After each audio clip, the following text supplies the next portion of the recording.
Narja.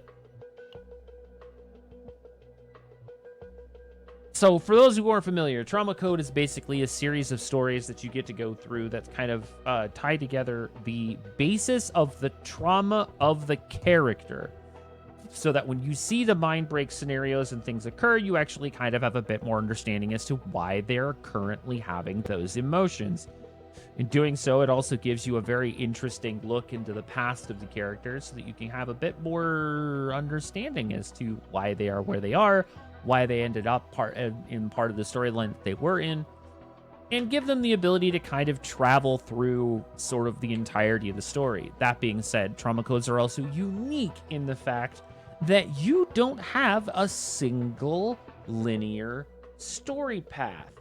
Part of the reason why this game was supposed to be as interesting to me as it was originally was the fact that, like ReZero, death by return is definitely a thing that can happen. The idea of who you are as the main character, as the captain of the SS Nightmare, you are a Protoss, which is also known as a First. When you're dealing with things, generally, especially when it comes to time and dealing with consequences, it's very binary. It's very ones and zeros. It's ons, it's off, it's black, it's white. It's meant to be as such. And as a Protoss, you are meant to be the one to everyone else's zero. In doing so, you have powers that allow you to rewind certain aspects of time to bring you back to a state that could be before anything terrible or traumatic or painful can occur to your agents and beyond. Trauma codes themselves are set up in a very specifically unique way that they have branching multiple paths that you can take that are both good and bad depending on where you end up in that timeline. Once you've completed your primary route, you can return back to the point of divergence and continue along the opposite path to see where that part of the storyline takes you. Basically, yeah, just like Fu says, threading the needle through the storm that is chaos and the nightmares that dwell deep within. Hence, Chaos Zero Nightmare. It's actually very nicely tied together package, honestly. But what are you gonna do? So, anyway, let's crack out Narja's trauma code, and we will go through this story. Oh, also, they added the new skip system. I'm very happy about that. So now you have the ability to auto move at 1, 2, or 3 speed, or you can just click the big old fat skip button and go right off to the next chapter without having to worry about doing any of the story if you're one of those non-story reading haters. Anyway, sorry. Hiya. I didn't realize it. Around 20 years ago at Laboratory 1 on the planet Delta, NAO2, we have incredibly high hopes for you. We know that you can make it. We'll make sure of that. Now, time to blow out the candle. Let's celebrate your birth. Just bring your lips close to the candle on that cake and blow out. Just like this, okay? Just do what I do. The individual simulates how it's done. We'll blow the lights out on the count of 3. 1, 2, 3. Elaine, 1, 2, 3. The number keeps spiking. And it doesn't seem to be an issue with the trauma code simulation. Could you elaborate? I can't pinpoint whether it's because we're looking at a traumatic event that continued until recently, or if it was because we're trying to run this on a replica. But I can't get you to manifest inside the simulation, Captain. Seems you'll play a spectator for this one. That'll be enough. Someone's confident.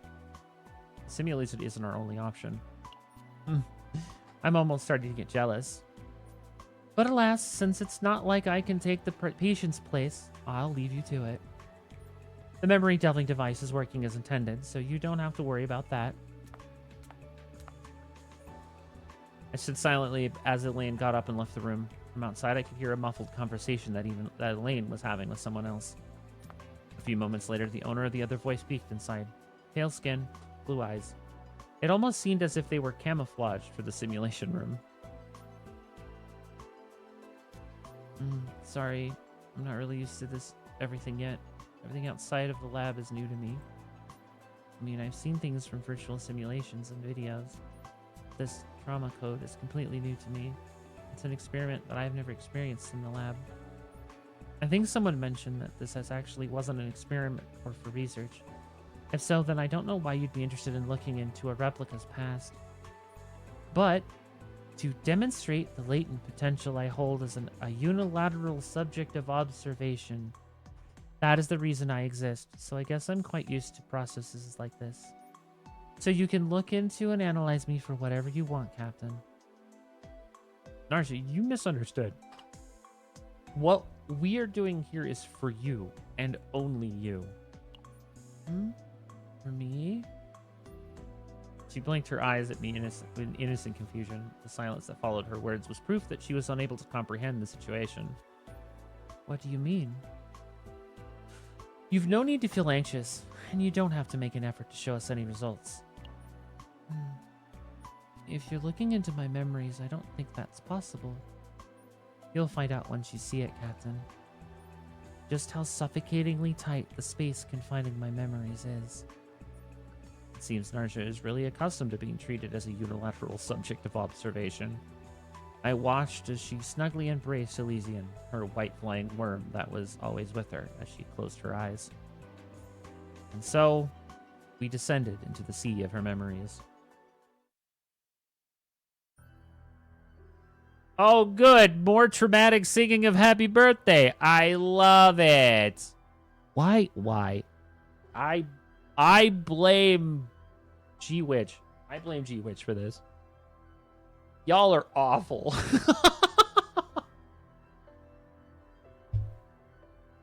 Anyway.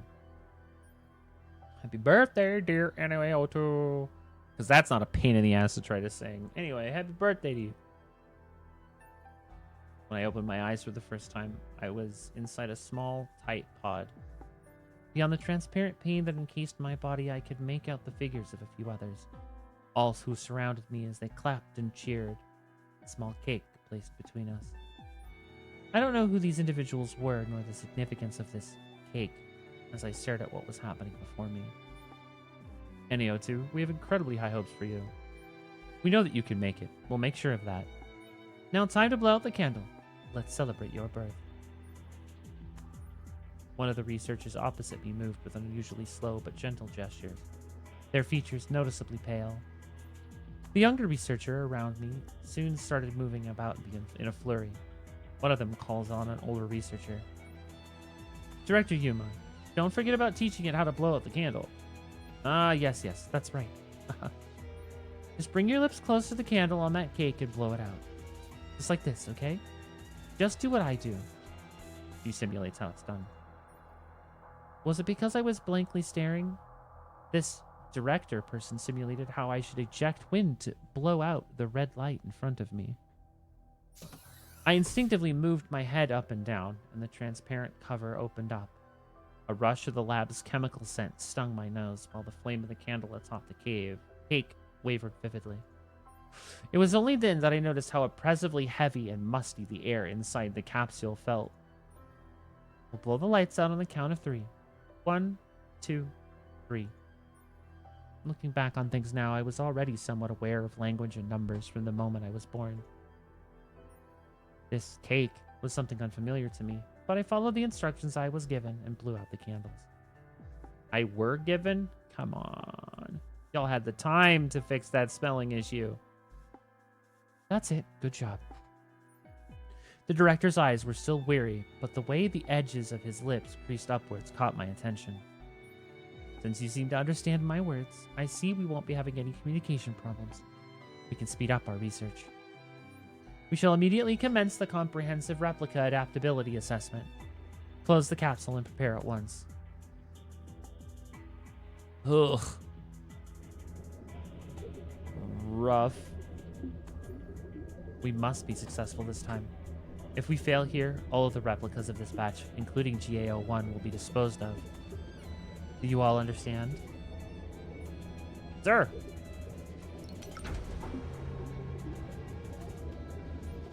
The researchers started to scurry even faster. Their desks were cluttered with data pads and charts. I didn't get much time to breathe the air on the other side of the capsule. Instead, I did what I could and let my eyes trace its evanescence. Congratulations on the successful replica cultivation, Director Yuma. Yuma, the name of my creator. Research report. Entity code NA02. Normal responsiveness to external stimuli verified. Simple command recognition and limited speech capability verified. I've not found any structural flaws or instabilities. It is ready to proceed with the Protos ability verification phase. Everyone looks at me with excitement. I think they're talking about successful research results. Replica entity code NA02. That's what they call me. Simulation preparation complete. Yes, 1 hour. A holographic image begins to manifest across the transparent cover's curved surface. Graphs, scientific terms, and nonsensical numbers fill up my periphery. The number and graphs were constantly changing as if they were alive. I may have understood language and numbers, but this was impossible. In moments, the light faded away inside the capsule. Without understanding as to what was happening or how much time it had passed, I soon found myself looking at an unfamiliar landscape. This is... The nightmare is ongoing!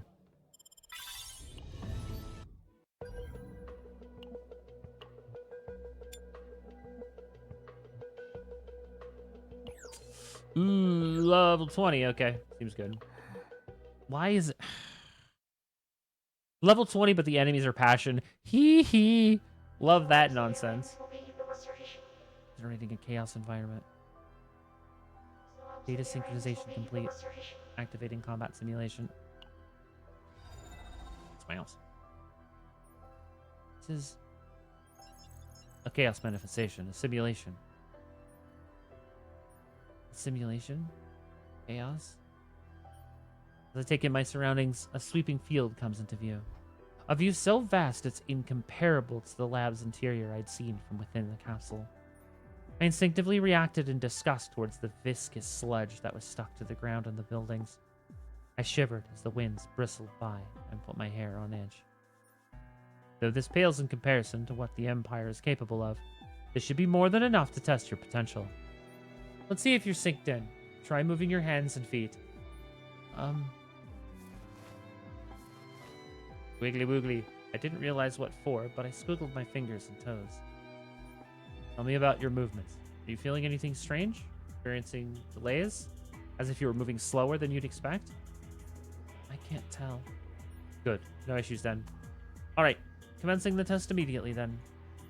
Protos is the name we call those who can navigate the chaos while bringing out the utmost potential of those they've infiltrated the chaos with. These Protos have only ever been produced by the Empire, but we've decided to create our own without their assistance. You are the product of that decision. You are a replica. Protos, Empire, replica. I don't understand. I'm a replica? Yes. That's all you need to know for now. I am Yuma, Institute Director of Laboratory 1 and the creator of Replica. Can you call me by my name? Yuma. Everyone before called you Director. Can I call you that too? Of course. Call me whatever you'd like. I could see the wrinkles in the director's face intensify as he smiled from ear to ear. Was he happy with my response? The aim of this session is to examine the effects, costs, and inter-entity integration involved in separating the Protoss' role into an independent entity. Try moving that large white life form to your right. Large white... This? I glanced at the life form next to me. Since when was it? No. It was there with me from the beginning. Single big and blue-eyed, the creature had moved left and right just as I had willed it, and even blinked on cue. Confirming the operation of the Protoss' functional unit corresponding to the main body's activity. Things are moving along optimally. NaO2? We've already gone over this before, but you have within you a Protoss' functional unit that will bring about boundless capabilities. Show us what kind of entity you are. How? First, let's proceed forward. When you run into a chaos monster, attack it first. If you don't, you'll be the one being attacked. A chaos monster? What's... The director's holographic figure disappeared. All that remained was nothing more than the incomprehensible data regarding the simulation and the vast horizon of chaos before me. Abiding by my instructions, I stepped forward. This Protoss functional unit called Elysian floated alongside me.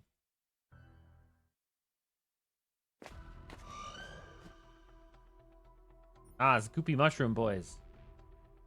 When I ran into another life form within the chaos, I immediately knew that this was one of the chaos monsters the director was talking about. It looked completely different from the researchers that were running around the lab. Its movements were more feral, more uninhibited. It bore vicious-looking teeth and made disturbing noises. Yet for some reason, I felt an inexplicable kinship towards it, as if it were a life form closer to myself than with humans. But if you're like me, then you... The monster made itself seem bigger as it stood its ground, wary of me. Elysian did the same. It flew up to match the monster's periphery and spread its wings wide. Oh. I have to attack it first, or else I'll be attacked. As if this instinct for survival was ingrained in me long before language or numbers, I moved Elysian into position and prepared for the battle. Let's go. Chirp. Bip.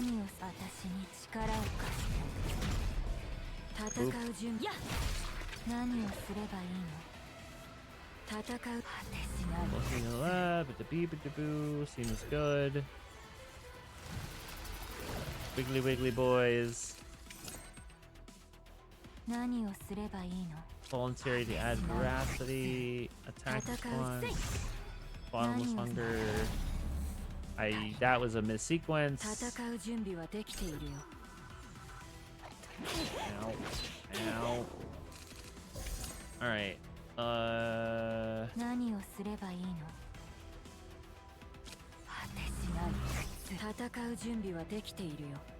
I'm gonna hunger jackals. Defense response, attack response.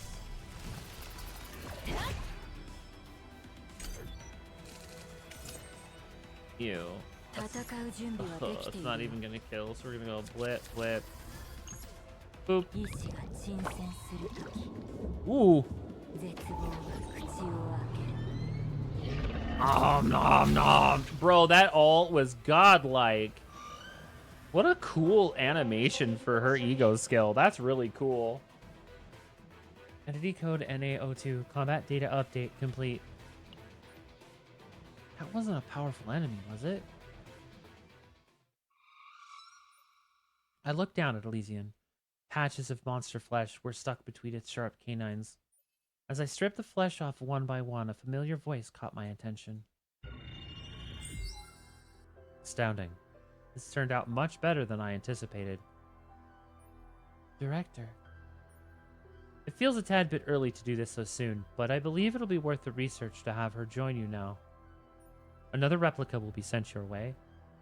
Just consider her a member of your family who was born not too long before you. Family? She already went through these tests just before you, but she was unsuccessful in meeting our expectations.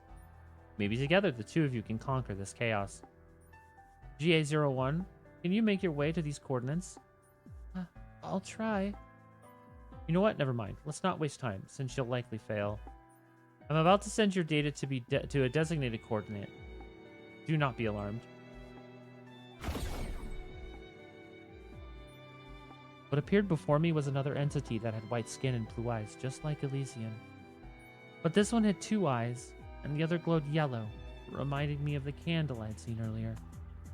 Oddly, however, the newcomer's eyes were moving all over the place, frantically, unable to stay still. The anxious little one in front of you is Gaia. Well, that's the name she chose for itself. She even named her own Protoss functional unit, the ice swarm next to her, as Argotha. Get along now, GA01. So she's GA01. Hmm. You're GA01, right? Did you really deal with that monster by yourself? Hmm? There's no way. Those things are... GA01, you're to provide full support to NA02 for the remainder of this test. I shall be recording how and what you do to influence your fellow replicas. Her yellow eyes pierce right through me. Contempt, dissatisfaction. I can almost taste the emotions she is sending my way. You better be ready to fight or we're both dead. You got that? Okay.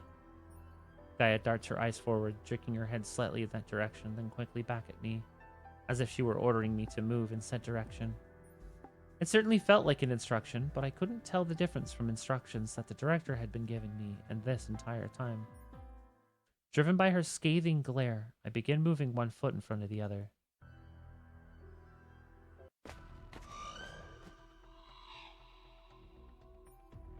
We hadn't walked far when we ran into a group of monsters. Elysian and Argotha were both showing clear signs of agonistic intent. Alright, I'll face them.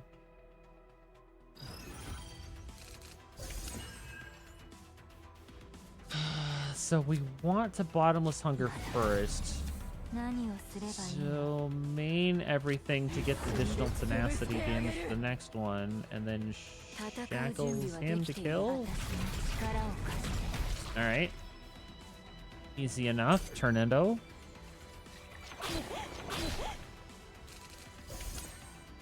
So what is her skill? Oh, right. So what do I have in the deck currently? I don't actually have an attack card yet. So if we voluntary control, which swaps it over from one to the other, and then we domain, kill, and does that draw from that? No, okay. It doesn't even recycle it because it's not actually in the discard pile. It's still in the used pile, so there's not much I can do about that. But that's fine because he's dead anyway. Interesting. Oh, good. Waves. I love it when there's waves. Alright, so...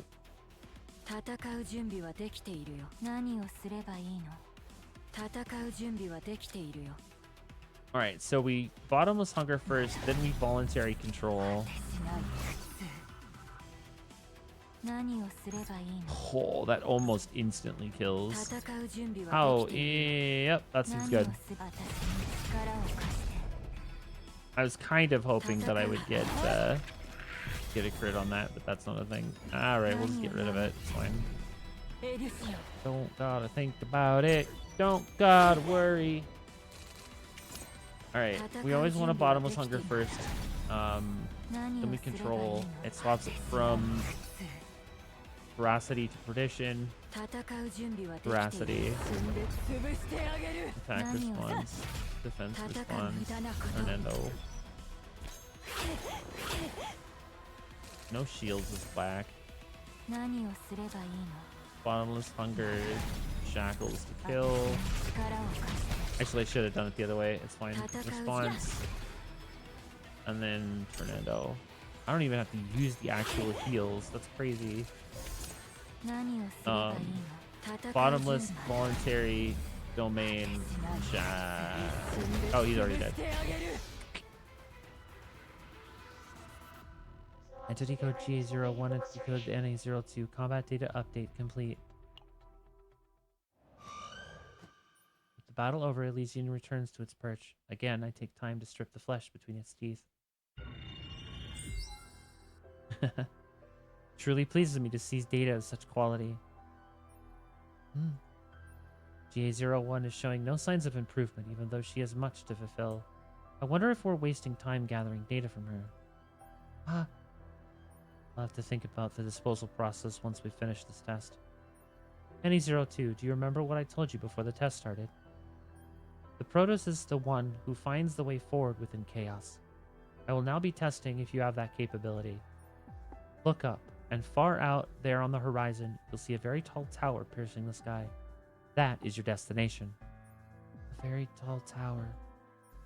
Just like the director mentioned, all the way in the distance, I could make out a structure that emitted a soft blue light. If you could make it there in one go, the test will be over immediately. Can you do it? I nodded, but as I was about to move, I reactively turned around to the pair of eyes that were looking daggers at me. It's impossible. Her eyes didn't hold a commanding gaze, but I couldn't quite grasp what set them apart.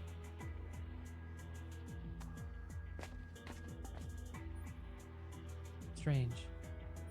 I'm certain that I'm moving toward it, but I'm not getting any closer. I already told you, didn't I? It's impossible. Just give up already and ask the director for help. The director? Yeah, quickly now. Call the director. Tell him you also can't figure it out. You also? So you also call him director? What's that got to do with anything? I just thought that the two of us may be more alike than I thought. What? What a weird thing to say out of the blue. I'm not like you. I may have failed the tests up till now, but I'm definitely going to find the way this time around. So, it's... Yeah, it's this way. I'm certain we'll arrive if we go this way. Gaia pointed to the right, where the path curved all the way around. Argatha, while coiled up around Gaia's body, shook its head in the same direction. I'm certain that this is the right direction. Ha! Just watch. You and the director are going to have to acknowledge my abilities now. Is it? Wait, why are you pointing the other way? When I shifted my body to follow Gaia's suggestion, Elysian quickly parked itself in my path. Elysian then glided to and from the other path, the one that led directly to the tower. Are you telling me it's this direction? What are you talking about? We failed every time we went that way. Come on, quickly. Elysian shook its head vigorously. You... what should I do? Who should I follow?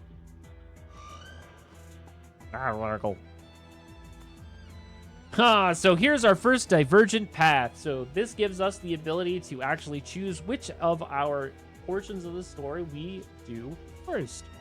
So the two options we have are either to follow Elysian and go the direct path, or follow Gaia and go the long way around.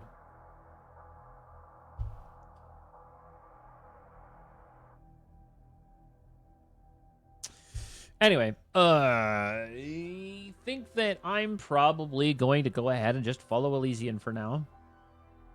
And we'll go from there.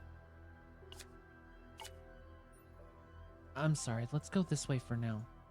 If we end up lost, then I'll go by your lead. Ugh, fine. You're looking down on me too.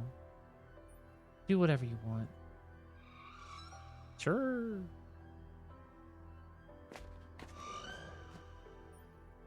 NaO2, are you sure you're going the right way? I don't know. It seems even Elysian no longer knows which way to go. But we've gotten a little closer to the tower. Do not worry. You're doing well. Director. Of all the replicas we've tested, you're the only one who's made it this close to the tower. I can't say there's sufficient evidence that you're on par with those protos, but I'll trust your decision. Let your instinct take you where you need to go. I can't let her take everything from me. I have to find something to prove myself. I also don't know which way is the right way to proceed from here. And it's not that big of a problem even if we end up lost, so... It's okay. You don't have to overdo it. What did you just say? Hey, wait for me! Don't overdo it. Like you know any better.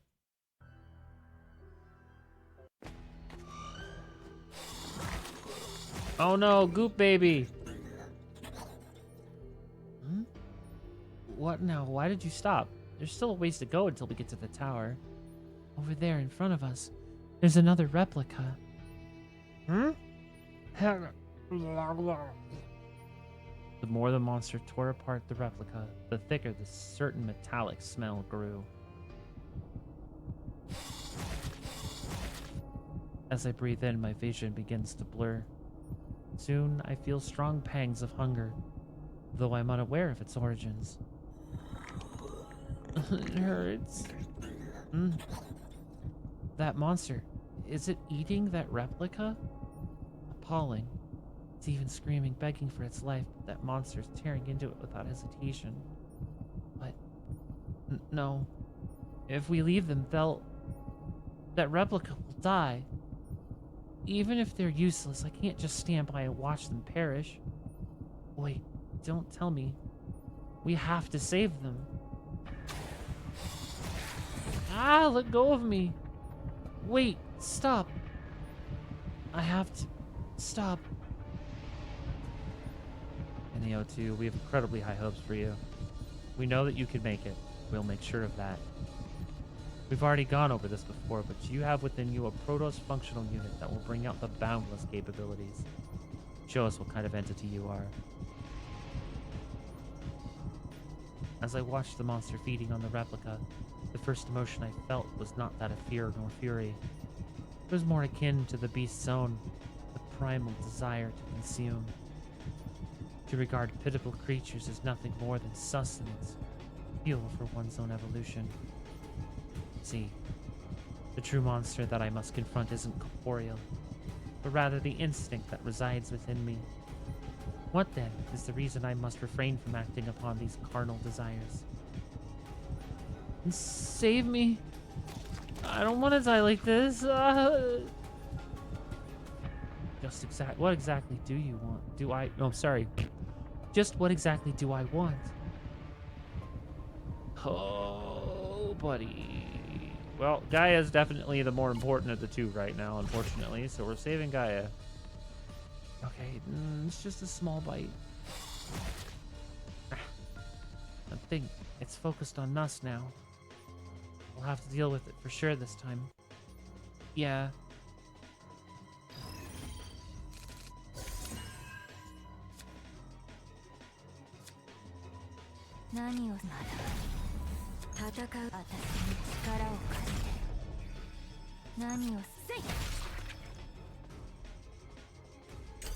Yeah.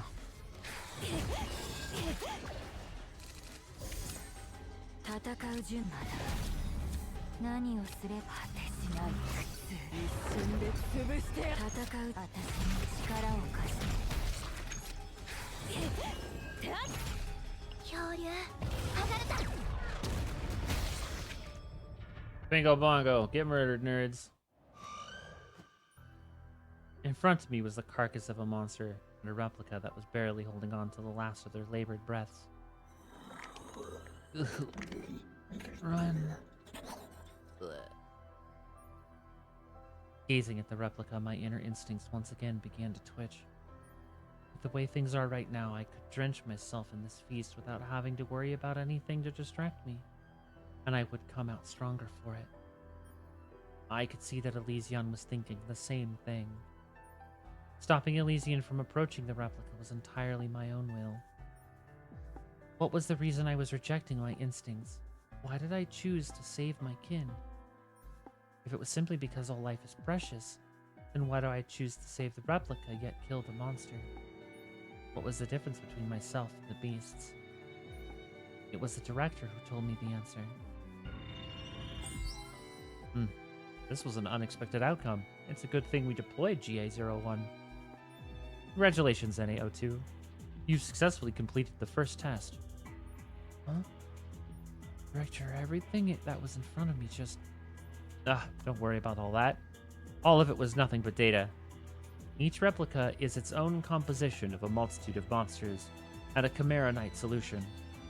And because of that, it seems there are situations where some of the monsters' natures remain intact. In such cases, we'd be wasting precious time conditioning them into Protoss, so they're disposed of immediately. I didn't expect you to save GA-01 and kill the monster. It seems there may be something more latent within you. Once the simulation is closed, you'll find yourself back at your body inside the capsule. Don't be alarmed, and just make sure you adhere to what the researchers ask of you. Understood. Monster's nature. I'm certain I felt the urge to devour that replica, and after I was done with it, I'd probably have eyed the monster next. What kept me from doing so? Hmm.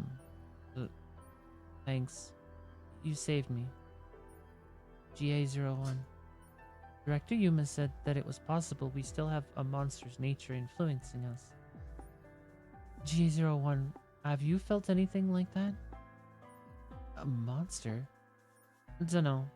I was like this since the day I was born, so how would I know? There's only one thing that I've realized while completing these tests. We have to survive no matter what it takes. And to do that, we have to prove to them that we're different from those monsters. I see.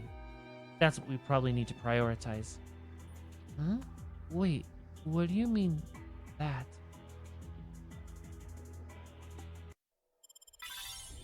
Sick. So, this is where you get to actually see kind of the concept of where the divergent paths actually happen. Since we've completed the end of Food Chain and we decided to save Gaia, we will now step into the next chapter, which is genome editing.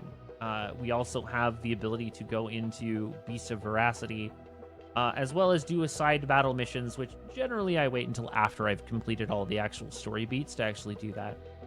That being said, it looks like I made the right decision to follow my choice to actually save her, because that's what's moved us on in the story versus getting an ending. We'll go back and we'll get those bad endings eventually. It's just a matter of getting through the main storyline first. So it's kind of a matter of, I guess I understood what was the right choice there. And that's what allowed us to go to what is basically the continuation of the good ending.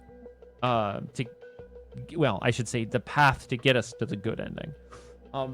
Obviously, as we kind of continue forward, there's always a possibility of an additional diverging path that makes it so that we have other endings that can occur.